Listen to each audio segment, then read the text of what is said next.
এই রাইস বলগুলো খেতে অনেক বেশি টেস্টি হয়। এটা ছোট বড় সকলেই ভীষণ পছন্দ করবে। শীতকালে সন্ধ্যাবেলা স্ন্যাক্স হিসাবে, আবার জলখাবারে, বাচ্চাদের স্কুল টিফিনেও দিতে পারেন। একদম দেখেই বুঝতে পারছেন যে কতটা লোভনীয় রাইস বলগুলো হয়েছে। আমি এখানে প্রথমে পুরোটা তৈরি করে নেব। কিছু 250 গ্রামের মতো মাংস নিয়ে নিলাম, আর তারপরে একটা পেঁয়াজ কুচি, 4 কোয়া রসুন আর একটু লবণ দিয়ে সিদ্ধ করে নিচ্ছি। অল্প একটু জল দিয়েছিলাম, তো ভালোভাবে সিদ্ধ করে নিয়েছি। দেখুন একদম মানে শুকনো শুকনো হয়ে গেছে। এখন এটা হালকা ঠান্ডা করে নেব। হালকা ঠান্ডা করে নেওয়ার পরে একটা মিক্সিং জারের মধ্যে দিয়ে নিচ্ছি। মিক্সিং জারের মধ্যে দেওয়ার পরে এখানে 2টো লাল কাঁচা লঙ্কা দিয়ে নিলাম। দিয়ে লঙ্কাটা নিজের পছন্দ অনুযায়ী দিয়ে নিতে হবে। তবে আমি হালকা মানে বাচ্চাদের যেহেতু স্কুল টিফিনে হবে এমনভাবেই দিতে হবে। তারপরে পেস্ট করে নিলাম। একটা মিক্সিং জারের মধ্যে ঢেলে এখানে দিয়ে নিচ্ছি 1 টেবিল চামচ জিরে মরিচ ধনিয়া গুঁড়ো, 1 টেবিল চামচ লঙ্কা গুঁড়ো, আর মানে 1/2 টেবিল চামচ লঙ্কা গুঁড়ো, আর 1/2 টেবিল চামচ এখানে দিলাম লবণ। মানে লবণটা স্বাদ অনুযায়ী দিয়ে নিতে হবে। আর দিয়েছি এখানে মিট মশলা 1/2 টেবিল চামচ দিয়ে সমস্ত উপকরণগুলো ভালোভাবে মেখে নিয়েছি। আর তারপরে দিয়ে নিচ্ছি 1/2 টেবিল চামচ আদা পেস্ট। যেহেতু রসুনটা আগে থেকে সিদ্ধ করে পেস্ট করে নিয়েছি, ওই জন্য রসুন দিলাম না, শুধু আদা পেস্টটা দিলাম। তারপরে এটা ভালোভাবে মাখা হয়ে গেছে। এদিকে একটা কড়াই বসিয়ে 1 বাটি জল দিয়ে নিলাম। জলটা ভালোভাবে গরম করে নিতে হবে। স্বাদ অনুযায়ী লবণ দিলাম। টকবক করে যখন ফুটে উঠেছে, এখানে 2 কাপ চালের আটা, মানে চালটা পেস্ট করে নিতে হবে। বাড়ি বা কেনা আটা দিলেও কোনো সমস্যা নেই। চালের আটা দিয়ে আমি ভালোভাবে নাড়ি চাড়িয়ে এখানে নিচ্ছি। দেখুন এখন কিন্তু গ্যাসটা অফ করিনি। জলটা একদম শুকনো শুকনো করে একটা ডো তৈরি করে নিতে হবে। রাইসের এটা এভাবে বানালে খেতে বেশি ভালো লাগবে। তারপরে এটা ভালোভাবে নাড়িয়ে চাড়িয়ে নিলাম। এখন গ্যাসটা অফ করে দিয়ে এটা একটু ঠান্ডা করে নেব। নিয়ে তারপরে হাতে জল দিয়ে দিয়ে এভাবে মেখে নেব। যেহেতু এটা চালের আটা একটু শক্ত শক্ত হয়ে যাবে, ওই জন্য জল দিয়ে মেখে নিলে ওটা অনেক বেশি সফট হবে, তাহলে ভালো হবে। আর ভালোভাবে এভাবে সময় নিয়ে একটু মেখে নিয়েছি। একটু ডলে ডলে মেখে নিতে হবে। হাতের তালু দিয়ে ভালোভাবে মেখে নিতে হবে। তো দেখুন ভালোভাবে মেখে একটা সফট ডো তৈরি করে নিতে হবে। এখন ছোট ছোট করে লেচি কেটে নিয়েছি। ছোট ছোট করে লেচি কেটে নিয়ে এগুলো হাত দিয়ে এভাবে গোল করে নিচ্ছি। প্রতিটা লেচি কিন্তু ভালোভাবে ডোলে আমি ময়াম দিয়ে মেখে নিয়েছি। আর এভাবে দিয়ে আপনারা চাইলে কিন্তু এটা বেলুন দিয়ে বেলে নিতে পারেন, তবে এটা আমি হাত দিয়ে আর এমনভাবে একটু গোল করে নিলাম পাতলা পাতলা করে। আর এদিকে যে পুরটা বানিয়েছিলাম ওটা এমন করে গোল গোল করে রেখেছিলাম। এগুলো সবগুলো এই পুরের মধ্যে এভাবে দিয়ে গোলটা এইভাবে মুড়ে নিচ্ছি।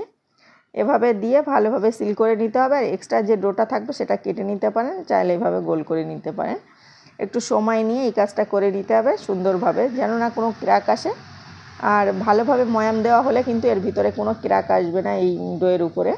আমি আবারও একটা ভালোভাবে এভাবে পাতলা করে নিলাম। আর এটাও কিন্তু বেলুন দিয়েও বেলে নিতে পারেন, তবে আমি এভাবে দিয়ে এভাবে আবারও একটা মুড়িয়ে নিচ্ছি।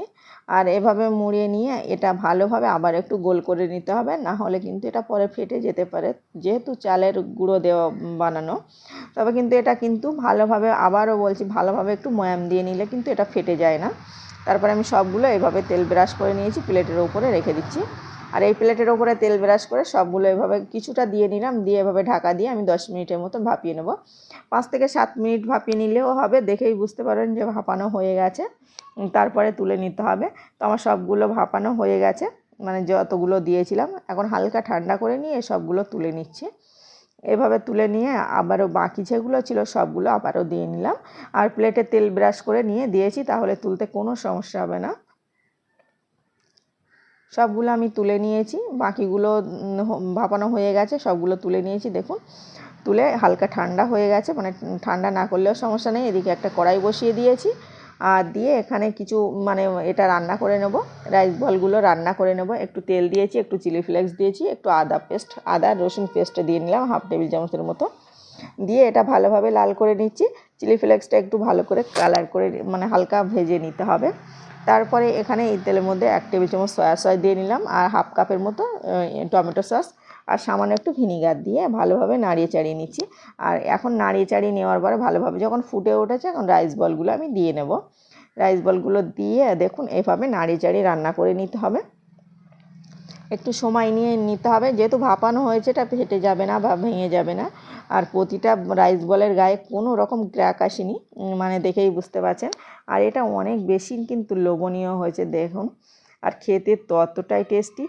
এটা একটু সময় ধরে 3 থেকে 4 মিনিটের মতো এটা রান্না করে নিতে হবে। রান্না করে দেখুন রেডি হয়ে গেছে। আমি একটা সার্ভিং বলে সার্ভ করে নেব। আর এটা ছোট বড় সকলে ভীষণ পছন্দ করবে, খেতে অনেক বেশি টেস্টি হয়েছে। আপনাদের কেমন লেগেছে বলতে ভুলবেন না। ভালো লাগলে লাইক সাবস্ক্রাইব করার অনুরোধ করছি। আর দেখুন আমি ওপর থেকে একটু সাদা তিল দিয়ে এটা পরিবেশন করার জন্য রেডি হয়ে গেছে।